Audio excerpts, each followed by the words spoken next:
जय श्री राम, जय बागेश्वर धाम, जय जय हनुमान। दोस्तों, यदि आप अपने घर के अंदर सुख समृद्धि शांति चाहते हैं तो कुछ विशेष बातों का आपको ध्यान रखना होगा। यदि आप इन बातों का ध्यान नहीं रखते हैं तो घर में कई तरह के वास्तु दोष बन जाते हैं, नकारात्मक ऊर्जा का वास हो जाता है, जिस वजह से हमारे घर में कुछ भी अच्छा नहीं होता है और हमको लगता है कि हमारे घर में क्या गलत ऐसी चीज़ें हो रही हैं, कुछ समझ नहीं आता है। तो उसको जानने से पहले यदि आप हमारे चैनल पर पहली बार आए हैं तो सब्सक्राइब कर, जिससे आपको ऐसी रोचक भरी ज्ञान भरी जानकारियाँ मिलती रहें। दोस्तों, यदि आप अपने घर के साथ या घर में जो भी चीज़ें लाते हैं और उनको ध्यान नहीं रखते हैं कि कौन सी चीज़ हमारे घर के लिए अच्छी है, कौन सी चीज़ बुरी है, तो उसका प्रभाव सीधा सीधा आपके घर पे, आपके परिवार के लोगों पे और आपके काम पे पड़ता है। कभी कभी आपने देखा होगा कि हम सारे काम अच्छे से करते हैं, फिर भी हमारे कामों में रुकावटें पैदा होने लगती हैं, कोई भी काम बनता नहीं है। कभी कभी लगता है काम बन जाएगा, फिर भी कोई छोटी छोटी चीज़ों से रुकावटें पैदा होने लगती हैं। ना आपको व्यापार में, नौकरी में या घर में भी कलेश पैदा होने लगते हैं।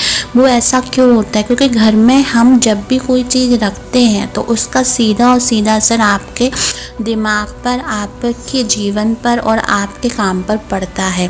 तो ध्यान रखें कि घर में जो भी चीज़ लाएं वो सही होनी चाहिए, सही दिशा में रखी होनी चाहिए, नहीं तो आपके घर में कोई नकारात्मक ऊर्जा या वास्तु दोष या घर में किसी प्रकार का दोष बन जाएगा। खासकर आपके मंदिर में ऐसी चीज़ें नहीं होनी चाहिए जो घर के वास्तु दोष को पैदा करें, उसमें बाधाएं डाले, तो वो चीज़ नहीं होनी चाहिए। पूज्य गुरु जी ने बताया है कि इन सब चीज़ों से निपटने के लिए घर के मंदिर में कुछ विशेष चीज़ें होनी चाहिए। उनमें से है, सबसे पहले घर के मंदिर में आप भगवान की प्रतिमा रखे होंगे तो उनको रोज़ तुलसी का पत्ता, या तुलसी ना हो तो उसके जिस दिन तुलसी ना हो उस दिन आप तुलसी की डंडी भी चढ़ा सकते हैं। मतलब तुलसी का कुछ ना चढ़ा ही सकते हैं, लेकिन चढ़ाना ज़रूर है। दूसरा है, घर के मंदिर में सुपारी रखो।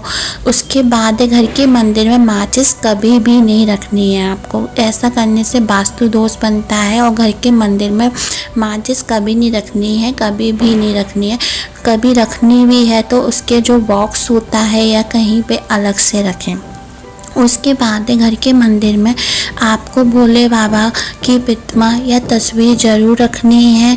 कान्हा जी की बांसुरी, कान्हा जी को शालिग्राम को ज़रूर रखना है, कलावा ज़रूर रखना है।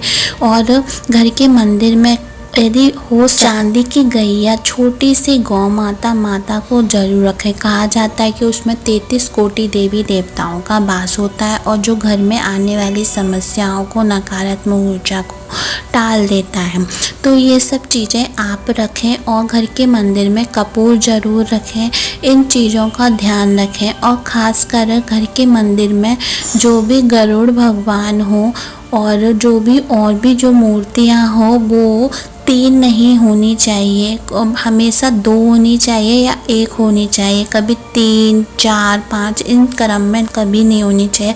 माने कहने का मतलब है कि कभी भी मूर्तियाँ 3 में और 6 में, 5 में इस तरीके से ना हो। हमेशा कोशिश करें कि हमेशा मूर्तियाँ एक ही हो तो ज़्यादा अच्छा होता है, वरना ये घर के लिए अच्छा नहीं होता है। घर के मंदिर में कभी भी काली माता की मूर्ति नहीं होनी चाहिए, क्योंकि काली माता की मूर्ति व्यापार के लिए, कोई बड़े काम के लिए वहाँ पे लगाई जाती है, क्योंकि ये बाधाओं को, दुश्मनों को ख़त्म करने के लिए लगाई जाती है। तो ये घर के मंदिर में नहीं लगाई जाती है, ना रखी जाती है। तो आप इस चीज़ों का विशेष ध्यान रखें कि ये चीज़ें आपके जो रखते हैं उससे आपके घर में बहुत ही ज़्यादा सुख समृद्धि शांति बढ़ जाती है और नकारात्मक ऊर्जा का विनाश होता है। और भगवान यदि आपके घर के मंदिर में सभी भगवान देवी देवता हैं, तो यदि बाज़ार में आपको मिल जाए कभी तो छोटे छोटे खड़ाऊ आते हैं जो भगवान श्री राम पहनते थे। आपने देखा होगा रामायण में, या सभी भगवान पहनते थे जो लकड़ी के होते हैं खड़ाऊ, उनको भी रखें।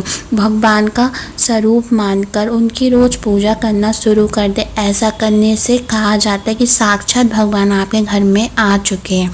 तो इन सब चीज़ों को ध्यान में रखते हुए आप अपने घर का वास्तु दोष, घर का माहौल और घर में आने वाली सभी समस्याओं को ख़त्म कर सकते हैं। आप ये सब चीज़ें जो मैंने बताई है, जो नहीं रखनी है वो नहीं रखें और जो रखनी है वो रखें, क्योंकि इससे आपके घर में सुख समृद्धि शांति बढ़ती है।